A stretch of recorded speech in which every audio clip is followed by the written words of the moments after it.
Hello everyone. So today we will continue with our discussion on group 15 element, that is our nitrogen family. In the previous session, we looked into the general aspects of the group 15 elements and the allotropy that various elements shows. Today, we will be discussing on the chemical reactivity that is shown by the group 15 elements. Okay. Starting with nitrogen. Nitrogen, as we discussed when we talked about the anomalies of nitrogen, we told that they are pretty stable molecule. So they are relatively, therefore, unreactive. Because of the stable triple bond that it forms, they are pretty unreactive. And because of their unreactive nature in atmosphere, you will find nitrogen to be present in abundance, almost 70% the atmosphere contains nitrogen. Okay, so the reason why it is because of the relative unreactive nature of the nitrogen element. Coming to the P4, we talked about the various allotropes of P4, and we know that white phosphorus is pretty reactive. So here, white phosphorus, they react very spontaneously with air. They almost burn, and they form this phosphorus pentoxide. And the red phosphorus, as we discussed in there, are pretty stable at room temperature, but can react with air if you heat it to a higher temperature. But white phosphorus, they just ignite spontaneously with the air. So that is why white phosphorus, as I told you in the previous session, they are usually stored underwater to protect its form. Okay, so that is about the reactivity of the white phosphorus. Coming to the next element, that is arsenic. They are pretty stable in air. In air, they are not at all affected. However, if you have moisture present in the air, they undergo, they tarnish. Tarnish means they lose its metallic luster and becomes a little bit dirty. Okay, so usually it starts with a bronze tarnish and then it becomes very blackish in color. So this happens only when you have humidity or moisture present in your atmosphere. Only then arsenic will tarnish. Okay. Otherwise, if you want to react it with air, you have to heat it at a high temperature. When you heat it, what happens? Sublimation happens, leading to the formation of AS4O6. This is the oxide of arsenic with a oxidation state of +3.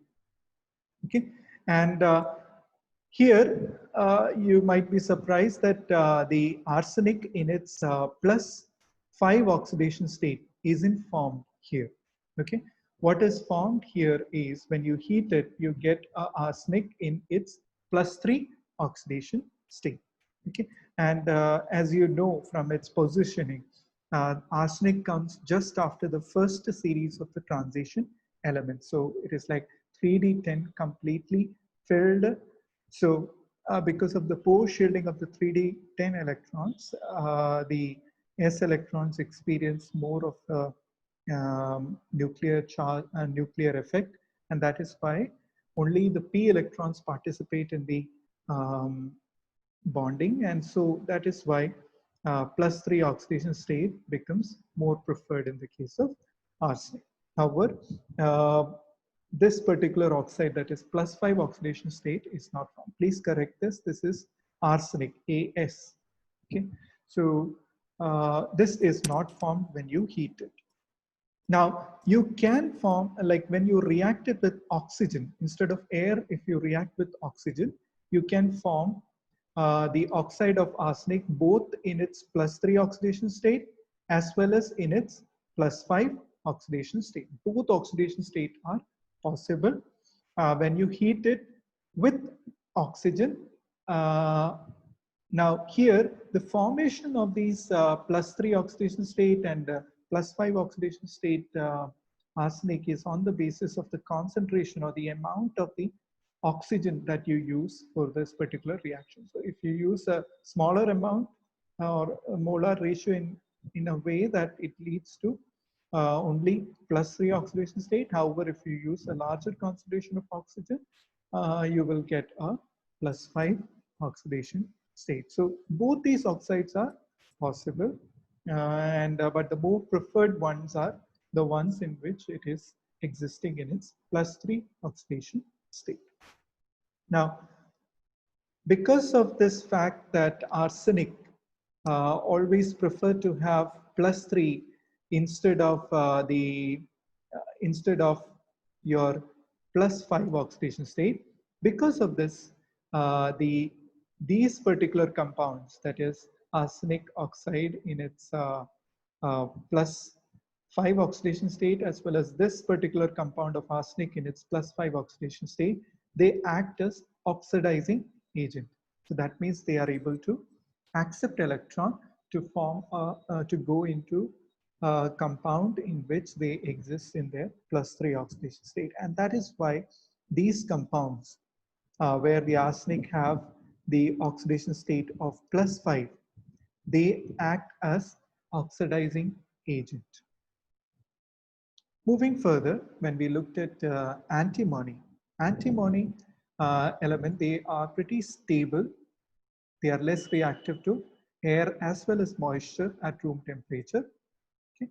But when you heat it at a particular temperature in air, what happens is you will get these oxides, and you have here antimony present in various oxidation state. Here, the oxidation state that is present is +3 because uh, uh, 2, 6 are 12, 12 divided by 4, so it is 3. So that's why you have +3 oxidation state here.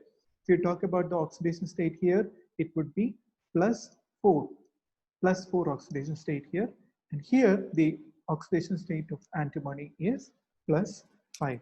So here the difference comes is that when you heat it in air, it forms antimony oxides in all the oxidation state, that is +3, +4, and +5. Okay, so all these oxides are possible. However, when you heat in air bismuth, it forms only bismuth oxides with bismuth in its +3 oxidation state. That we can understand that as you move down the group, the inert pair effect becomes more prominent. So p electrons only participate in bonding. So you will have only the +3 oxidation state that would be formed here. So that is all about the reactivity that is shown by these group 15 elements. So in the next class, we will be discussing on the various hydrides that is formed by the group 15 element and their structure, bond angle, basicity, and the donor property. So till that time, have a nice day. God bless.